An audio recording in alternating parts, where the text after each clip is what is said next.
Dedican todos sus esfuerzos a una sola organización. No deciden ni sus horarios, ni sus rutinas, ni su ropa, ni siquiera sobre su vida personal. Lo que ingresan lo manejan otros, y sin embargo, la ley dice que son autónomas. Soy Juan Luis Sánchez. Hoy en Un Tema al Día. Monjas, las falsas autónomas de Dios.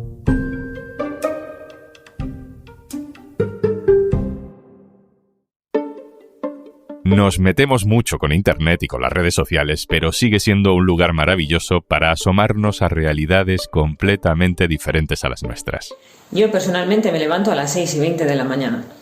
Me preparo y a las 7 menos 10 empieza el oficio de lecturas. Escuchamos a Marta, a Sor Marta. Es una monja benedictina, joven, tiene unos 30 años y tiene sus propios canales de vídeo donde explica el día a día de ser monja en una congregación religiosa. Luego cantamos laudes, la oración de la mañana por antonomasia. Más tarde nos vamos a desayunar y después de desayunar cada hermana va a sus trabajos, a la cocina, a la huerta, a las enfermas, al estudio, lo que tenga que hacer. Sor Marta y otras religiosas, Sor Marta no es la única en redes, pero tampoco hay muchas, nos abren una ventana pequeña a un mundo muy cerrado. Y por esa ventana, más allá de los debates de siempre sobre el celibato o sobre la fe, aparece un detalle que a mí al menos me ha sorprendido. Las monjas son autónomas. Pero las monjas y los monjes somos autónomos totalmente. Entonces no recibimos ningún sueldo de ningún sitio, ni del Estado, ni de la X de la Iglesia, ni del obispado, ni de nada. Hay casi 25.000 monjas en España que lo entregan todo, en nombre de la vocación. Entonces, en nuestro monasterio concreto recibimos dinero, lógicamente, de los dulces, del museo, de la cosmética, es decir, de lo que vendemos. Estamos dadas de alta como autónomos y pagamos la seguridad social, o sea, cotizamos todos los meses para luego tener jubilación. Es decir, que una monja, si no tiene ningún sueldo así por fuera, tiene sueldo fijo cuando se jubila. Pero ¿por qué las monjas son autónomas? Si un autónomo es un profesional que trabaja por cuenta propia, que marca sus propios horarios, que tiene su propio material de trabajo, que tiene varios clientes y no uno solo, que maneja sus ingresos y su declaración de impuestos. ¿Cómo va a ser autónoma una monja que vive aislada por y para su congregación, que sigue una rutina estricta y obediente, que no trabaja para nadie más que para Dios? Jesús Bastante. Hola. Hola. Jesús Bastante es redactor jefe de Religión Digital, nuestro experto de cabecera en temas religiosos. Jesús, ¿esto cómo funciona? ¿Desde cuándo son autónomas las monjas? Las monjas cotizan como autónomas formalmente desde el año 82, porque hasta el 79, que se implementó el nuevo acuerdo de Iglesia-Estado, existía un concordato que no tenía en cuenta este tipo de cuestiones, porque España era un país confesional y porque las religiosas no se planteaba que en ningún momento pudieran salir y si lo hacían eran poco menos que abandonadas. En este sentido, el acuerdo que se implementa en el 82 permite a las religiosas, al menos sobre el papel, tener una mínima seguridad de que, por un lado, alguien está cotizando por ellas y de que, por otro lado, cuando se jubilen, aunque sigan viviendo en el convento, alguien va a seguir pagando su vida cuando dejan de ser productivas para la comunidad. Y también, o al menos sobre el papel, porque hay casos en los que eso no se ha cumplido, en el caso de que una religiosa decida dejar de ser monja, que vuelva a la vida civil, sus años trabajados como religiosas puedan cotizar, que eso hasta la fecha no existía. O sea, no estamos hablando de un fraude ante el que se hace la vista gorda, es que esto realmente está pensado así. El sistema buscó esta solución en los años 80 para regularizar, digamos, a las monjas y 45 años después sigue siendo así. Pero no sé cómo funciona, Jesús. Las monjas hacen la declaración trimestral del IVA por los ingresos de vender pasteles en el convento. ¿Cómo se articula esto? Las congregaciones son instituciones de derecho pontificio, pero también tienen derecho civil, tienen su CIF, tienen su funcionamiento como pseudoempresas. Entonces ellas facturan por sus miembros. No hay un fraile o una monja que cotice personalmente. Cotiza por él su comunidad. ¿De dónde saca el dinero la congregación? Pues de sus propios trabajos, los escolapios, una congregación religiosa que se dedica a la educación, tiene colegios, con lo cual también factura por esos colegios. Las clarisas pues hacen repostería, también ganan dinero respecto a eso. Eso es una actividad que está arreglada y por la que pagan sus impuestos de una manera distinta a una empresa normal, porque es verdad que no dejan de pertenecer a la Iglesia y que están vinculadas también por los acuerdos Iglesia-Estado. Si pensamos en hombres religiosos, pues pensamos en los curas. Y los curas sí cobran, si tienen su contrato, ¿no? Las monjas, Jesús, ¿por qué no cobran? Pues la Iglesia no paga un salario a las monjas porque en la práctica las monjas viven de una institución que no es exactamente las diócesis, sino que son congregaciones. Hacen un voto de pobreza y de castidad y se convierten en pequeñas cooperativas. Y por eso son ellas las que se tienen que ganar el sustento por su cuenta, sin que la Iglesia institución las ampare, como en el caso de los curas, que en cierto modo sí que es un trabajo reglado. Los sacerdotes tienen jefes. Los sacerdotes viven dentro de una estructura muy piramidal. Está el sacerdote, está el vicario, llegas hasta el obispo y luego al final pues tienes al papa, que es el que manda a todos en la Iglesia. Las congregaciones religiosas sí que es verdad que hay una superiora en cada comunidad y demás, pero sí que es una vida mucho más comunitaria y como tal una vida mucho más igualitaria. Todas las monjas trabajan para todas y lo que le va mal a una le va mal a todas. Por eso también en el caso de los sueldos o en el caso del trabajo todo está puesto en común. En el caso de los curas hay un mínimo escalafón salarial. Por ejemplo, un cura viene a cobrar en España pues unos 1.000 euros, un obispo tiene algún complemento más y un cardenal cobra más también porque tiene trabajos en Roma y hay como especies de suplementos. Sí, pues un cardenal de los máximos puede llegar a cobrar 4 o 5.000 euros. Un sacerdote raso pues unos 1.000, 1.200. Entonces los obispos sí que tienen una estructura más parecida a la de una empresa. Pagan sus sueldos a sus trabajadores. Las monjas no, porque es una vocación y hay un voto de pobreza y de entrega de todas las propiedades a la comunidad. Nada es tuyo, sino que todo es de la congregación. Es diferente. Es que la paradoja se cuenta sola, ¿no, Jesús? Son autónomas formalmente, legalmente, pero no tienen autonomía ni para comprarse unas medicinas o unas zapatillas. Una monja no tiene dinero propio. Una monja no tiene dinero propio. Todo lo que ella tiene, incluso la dote que da cuando entra, porque aquello es como un matrimonio de los antiguos. Una monja cuando entra en una congregación paga una dote a su esposa, que es la comunidad con la que se casa. Todo ese dinero pertenece a la comunidad, no te pertenece a ti. No pueden cobrar un sueldo y si lo cobran, porque trabajan como profesoras en un colegio, por poner un ejemplo, ese dinero no va a una cuenta suya, sino va a una cuenta de la comunidad. Por el voto de pobreza, las monjas no pueden tener cuentas propias, no pueden manejar dinero propio. Si necesitan algo, es la propia comunidad la que les da el dinero, lo que financia el abono transporte en ese caso, o la que paga las medicinas que pueda necesitar. Pero una monja no tiene un monedero, una monja no tiene una hucha, una monja no tiene una cuenta corriente. No tienen salario, renuncian a todas sus propiedades, no están protegidas laboralmente por un contrato de trabajo, cotizan como autónomas cuando la mayoría de las veces viven en condiciones de obediencia, de aislamiento.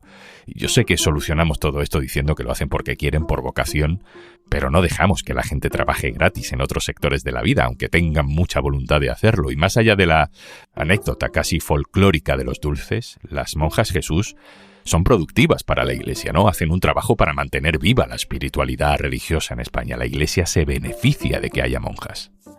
Para la Iglesia, la vida religiosa contemplativa, o sea, las monjas de clausura, son muy importantes porque desarrollan una tarea que es intangible a nuestros ojos, pero que para la Iglesia es muy importante, que es la de rezar por el mundo.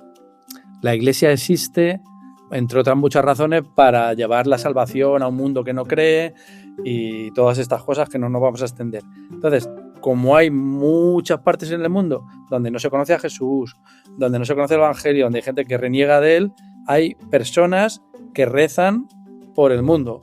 La potencia de la oración es muy complicado de explicar y también de entender, incluso para los que somos creyentes. Y de hecho hay mucha gente que a día de hoy todavía sigue entrando en la vida religiosa sabiendo que no va a hacer nada que nosotros consideramos útil, porque no produce resultados en el mundo, pero sí que la Iglesia considera que produce resultados espirituales.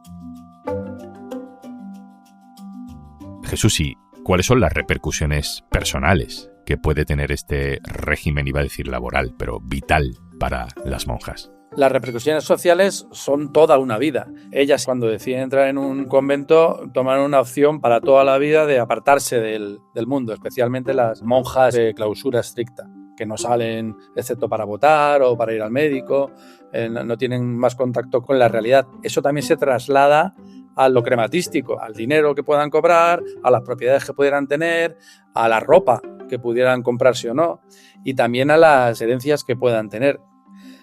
Cuando una monja hereda, la parte que hereda pasa a propiedad de la comunidad a la que pertenece, porque toda la vida religiosa aparte del voto de pobreza, hacen un voto de pertenencia a una comunidad. Es una sumisión absoluta a la comunidad.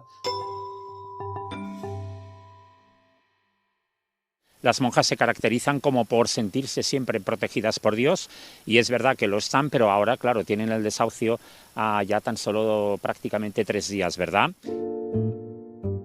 Este es el portavoz de un grupo de monjas que se ha hecho muy conocido en los últimos meses. Son las monjas de Belorado, en Burgos, que quisieron vender su convento para comprarse otro. La Iglesia les dijo que no, y acabaron fuera de la Iglesia católica, ya no son monjas, y fuera de su convento. Entonces ellas ya ven que ha llegado el momento, tienen que hacer maletas. Una monja no tiene maletas, porque sabéis que las monjas pues, son ciudadanas españolas que fueron educadas para crecer, envejecer y morir en el convento. Por tanto, una monja no tiene maletas. Increíble que nos parezca, ¿verdad? Jesús, el caso de Belorado, que tiene su complejidad por otras razones, pero nos da pistas de que las monjas no son autónomas ni en lo personal ni en lo colectivo tampoco, dependen de una estructura superior. El caso de Belorado es un ejemplo claro de que las monjas no tienen propiedades. El convento de Belorado pertenece a la Congregación Católica de las Clarisas de Belorado. Esa comunidad tiene una entidad física y jurídica, tiene su CIF. Claro, cuando las monjas que viven en Belorado se apartan de la Iglesia Católica, dejan de ser monjas católicas de Belorado, con lo cual el convento deja de ser suyo. De hecho, la sentencia de desahucio no se basa en que las monjas hayan entrado sin permiso en un sitio, sino en que ese lugar no es suyo. Dicen que es de la comunidad que esté legítimamente constituida. ¿Cómo está legítimamente constituida según el ordenamiento jurídico español que reconoce los acuerdos Iglesia-Estado? Pues si las monjas no son católicas, no son monjas, con lo cual no pueden ser propietarias de un convento católico. ¿Ese convento es católico? Sí. ¿Esas monjas no son católicas? No, no son las propietarias, se tienen que ir. ¿Y qué pasa con estas monjas que dejan de ser monjas, Jesús? Porque, claro, no reciben finiquito ni indemnización porque son autónomas. En el caso de Belorado se dan 2 circunstancias que yo creo que son interesantes para lo que estamos hablando. En primer lugar, durante muchos años, estas monjas estuvieron cobrando las pensiones de jubilación de las monjas mayores. Una de ellas murió hace unos meses. Y en la investigación, la Guardia Civil descubrió que llevaban años cobrando la pensión de 2 monjas que habían fallecido en 2022. Eso también dice un poco la falta de control que tiene la administración respecto a la vida religiosa.